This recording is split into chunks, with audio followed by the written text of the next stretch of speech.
de la jeunesse qui perdait ses repères, et depuis, nous ne cessons de travailler pour essayer d'endiguer ce phénomène. J'ai eu peut-être, mais j'étais un peu naïve, l'idée de me dire que pour cette édition du festival hip-hop, nous metterions à l'honneur ces fameuses valeurs, des valeurs autour du dépassement de soi, du respect de l'autre, de la créativité. Ne vous en déplaise, ces valeurs se retrouvent dans la musique et se retrouvent dans le hip-hop. Je vais vous raconter une petite histoire, mais si vous allez sur Wikipédia, vous verrez que c'est expliqué. La culture hip-hop, c'est une culture qui est née dans les ghettos américains, aux États-Unis, à New York. Dans un moment de difficulté auprès de ces ghettos, cette culture, donc hip-hop, je dis bien hip-hop, basée sur peace, love, unity and having fun, permettait à des gens en grande difficulté, à travers la musique et à travers un mode d'expression, de pouvoir transformer un environnement négatif en environnement positif.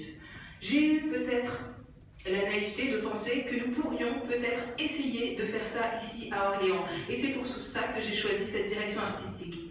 Maintenant, concernant la programmation de ces artistes, ils nous ont été proposés en remplacement d'un autre artiste qui, lui, correspondait à ces valeurs, et nous avons eu, voilà, nous avons pris nos responsabilités, nous nous sommes dit, ah, tiens, par rapport à ces valeurs, ça ne correspond pas. Voilà, et nous avons fait le choix de dire que, tout simplement, ces artistes ne correspondaient pas à ce que nous avons choisi. Maintenant, concernant la censure.